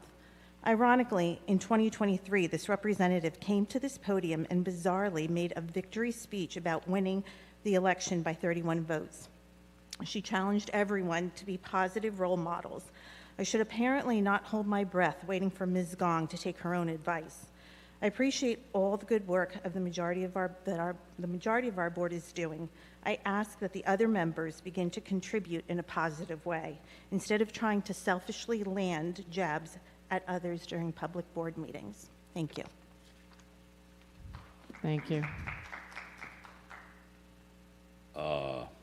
Before I speak, I want to, I think, ask you guys. Can you just please state your name again Ted and your Hoff, town? Ted Hoff, Raritan Township. I checked the bylaws. I think that you're not allowed to address anyone on the board other than you. So I think that violation has just occurred. In any case, I want to talk about Marx, and I don't mean Groucho. In my community, at least, in Raritan Township, here in Hunterdon County and so forth, there's a lot of fear expressed online, at least, about the penetration of Karl Marx into the curriculum at Hunterdon Central High School, and high schools in general. So I'm being a very concerned person. I thought I would check out the History of Western Society textbook that's assigned here at Hunterdon Central High School in your AP classes. This would be the most likely place to find Marx, and sure enough, I did find Marx in this textbook. I guess I got to ask, don't we want our kids to know about Marx? I mean, he's only one of the most important thinkers for the last 300 years. You can't explain the Russian Revolution, the Chinese Revolution, the Vietnamese Revolution, the Cuban Revolution. I can go through a long, long list of revolutions in the developing world over the last 80 years without an understanding of Marx. So I guess I'm glad he's in the book. The question is, how is he treated in the book? I mean, even for people who reject Marx, I think we have the view that you should know thy enemy, so you should understand Marx. In fact, how I would characterize the treatment of Marx in this textbook is that he's treated fairly and with balance. And you all can read and judge for yourselves. In fact, the reason why I'm standing here is I'm hoping that if ever this demand that we remove Marx from the curriculum comes to Hunterdon Central and to the board, you'll actually read some of your textbooks yourselves and see whether or not the charges are justified from some people in the community. But in fact, there's a fair level of criticism of Marx in this textbook. I mean, no criticism with which probably most of you are familiar. All of you are very well educated. Well, you certainly know that Marx has been repeatedly charged with being a reductionist and reducing everything to class, when in fact we know that class is hardly the be-all and end-all of human existence. And even worse, he reduces classes to just two, the bourgeoisie and the proletariat, capital and labor. We know that's wrong, of course, because middle classes are critical. And far from being scientific, which he claimed to be, scientific Marxism, as he claimed himself, what he really is prescriptive. That is, he's trying to make a revolution. Right? He's not just describing empirical reality. He actually has an agenda, which of course is where critical theory comes from, right? This is why Marx is considered to be a critical theorist, because he actually was trying to criticize the reality and in so doing undermine it, correct? So this is all pointed out. It's also pointed out that he's empirically wrong, that in fact since around the 1850s, just when he was writing the Communist Manifesto, middle classes were taking off in number around Europe, and working classes were getting better off through social welfare programs. So the immiseration of the proletariat was not continuing throughout his lifetime. And moreover, he excluded probably the single most important variable in the last 200 years of human history, namely nationalism. He completely rejected nationalism as a way of understanding how the world works, which was a big mistake. He predicted, for example, that the next time there would be a inter-imperialist war, they would not fight because the proletarians would understand each other as fellow workers and they wouldn't go to war. Well, then we had World War I, so that falsified that part of the theory. In sum, the book is quite critical. It would be very hard for one of your students here at Hunterdon Central to come away from reading this book and go, God, man, Marx was brilliant. They come away saying, wow, Marx was really, really influential, and I don't understand why, because in fact he made a lot of errors. So I just don't get it, which is what the teacher is there for too, right? So instead of succumbing to pressure campaigns from various interest groups in our community, I'd recommend that the board members actually read these texts for themselves. And I'd be hard-pressed to find any place, anywhere in this textbook, of a Marxist interpretation of anything, right? So there's no Marxist spin on anything in the textbook. Anyway, that said, wouldn't it be much better and far more American if these Marxist ideas were forced to compete with their detractors. Far better than being suppressed. I mean, isn't suppressing them I'm kind of sorry. Marxist? Your time is up. I'm sorry. Oh, really? I I'm didn't so see. sorry. I thought I said a minute. All right. Yeah, I'm so sorry. Thank you. Okay. Thank you very much.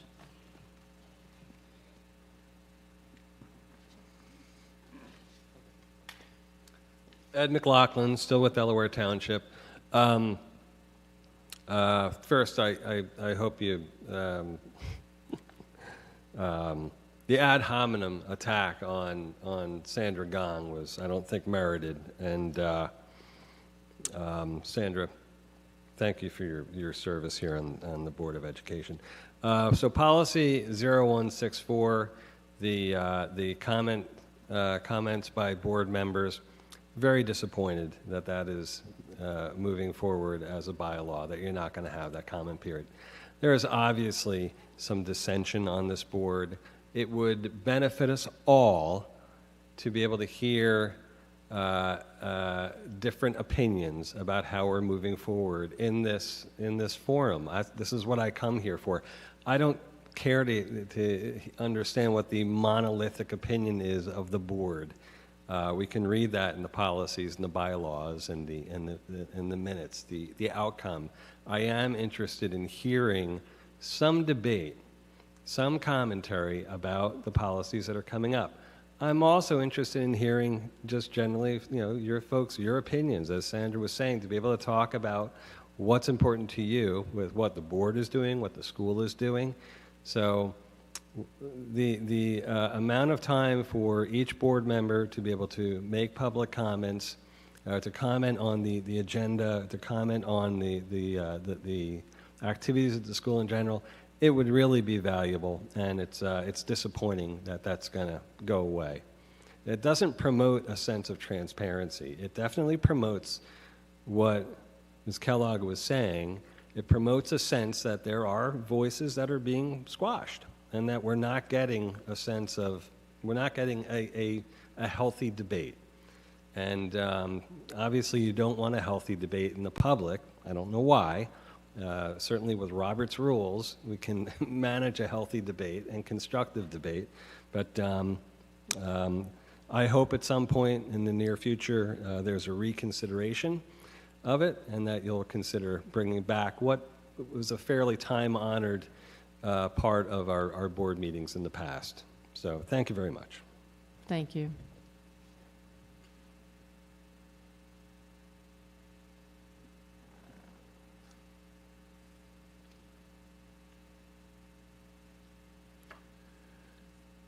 My name is Guy Citron. I'm from Califon. Good evening, Honorable Board President. First, I'd like to echo the good gentleman who rose to speak on the academic value of Karl Marx. I would just add that you can't read Hegel. You can't read anything in Western philosophy without understanding Marx. He inspired everybody. Whether you agree with him or not, you have to respond to him. But I wanted to make a comment more in the abstract about the importance of speech with respect to policy 0164. Is that correct? Board comment?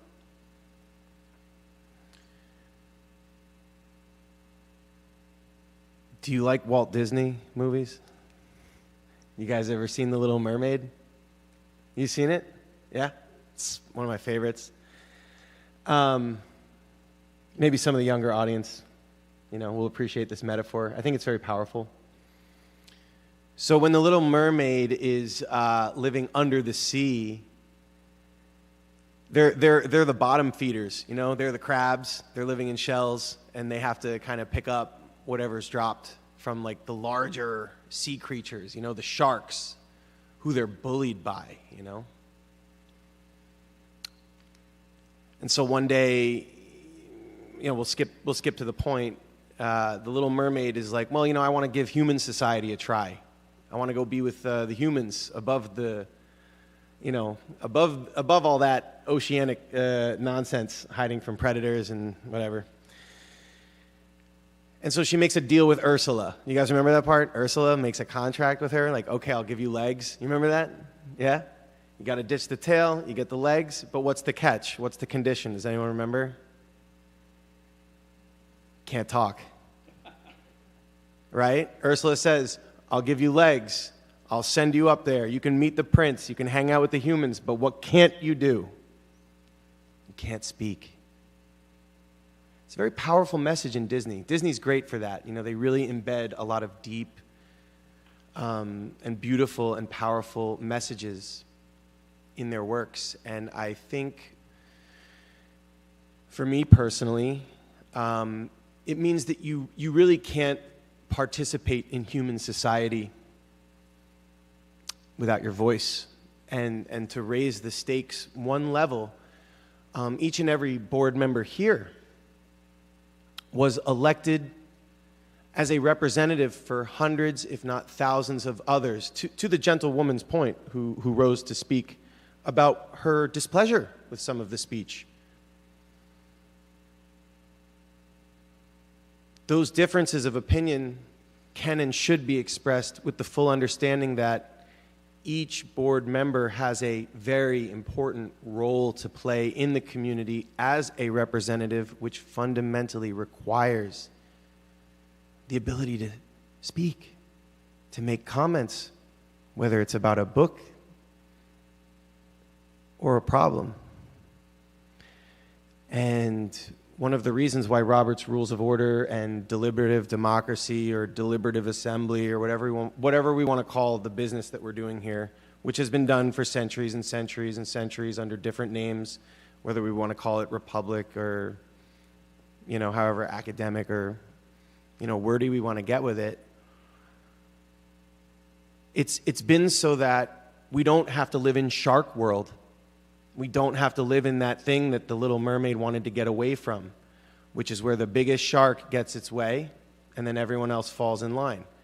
It's so that we have a chance to come together in public, which is really the key moment that Robert's Rules reflects, is that we come together here in public and we look at the good, to the young gentleman's point who rose to speak about the job fair. We look at the bad, and we look at the ugly, and we do it together, knowing that we are neighbors, we're community members here together, and we will get through, you know, whatever uncomfortable moments may occur, because we are all here for the students, for the sake of education, and for the prosperity of this school district. So thank you for allowing me to speak. And thank you for your service. Thank you very much.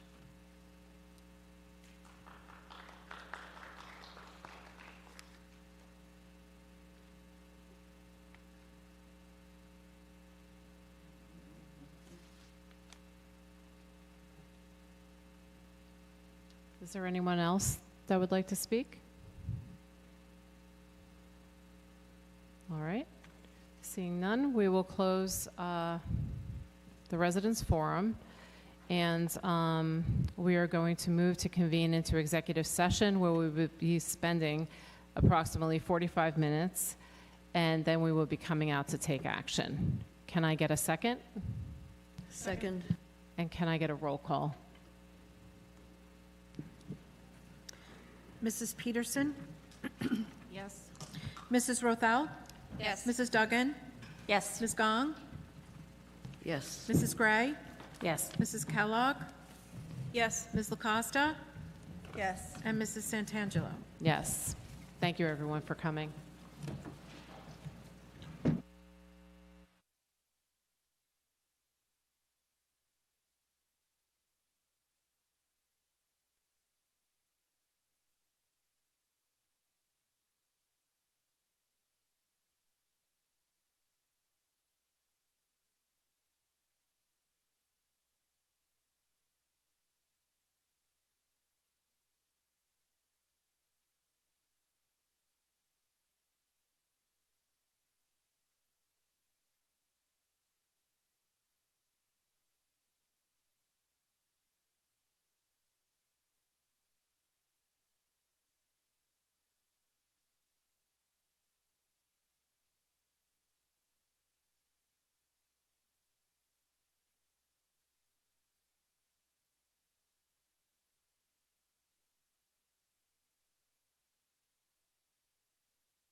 undefeated.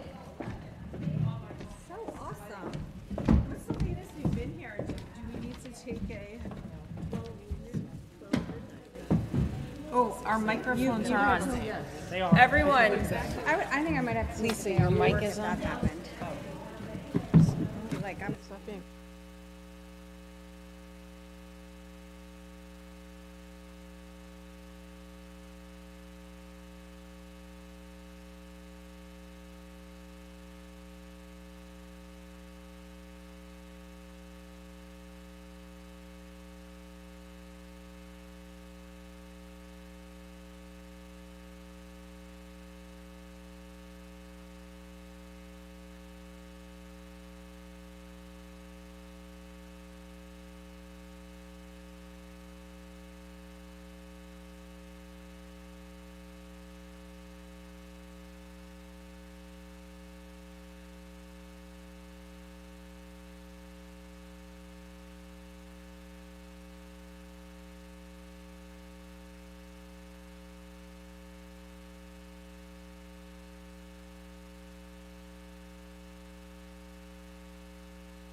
Second.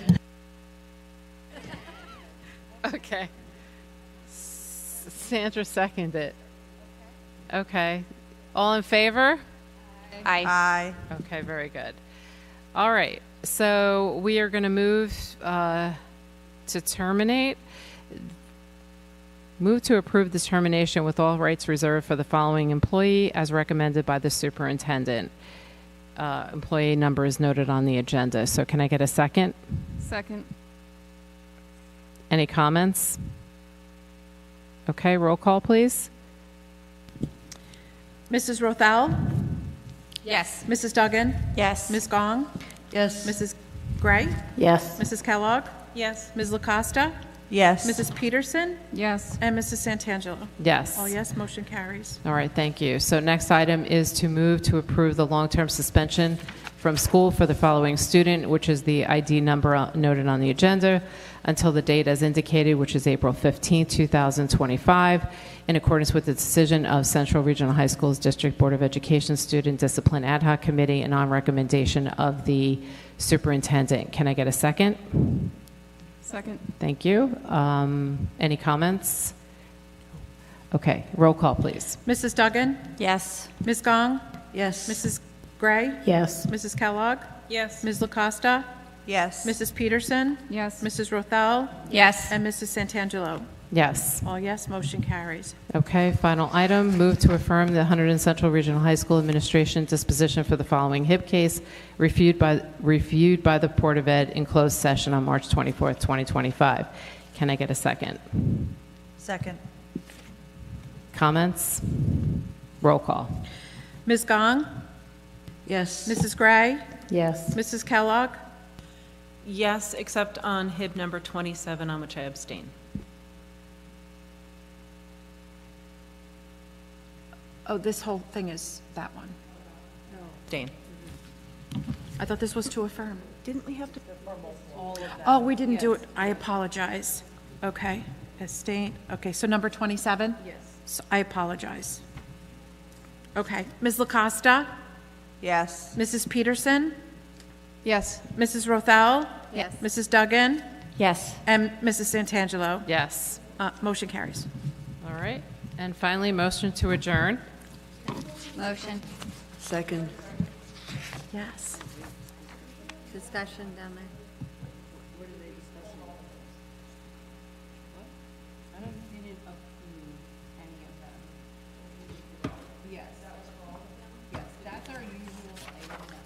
Yeah, but earlier on the agenda, we had just moved it to after executive. So what you said was right. Yeah, they were recorded already, yeah. Okay, so. The one I did tonight will be next. Okay, so move to adjourn the meeting. Can I get a second? All in favor? Aye. Aye. Just put anyone down. yeah. I think our attention.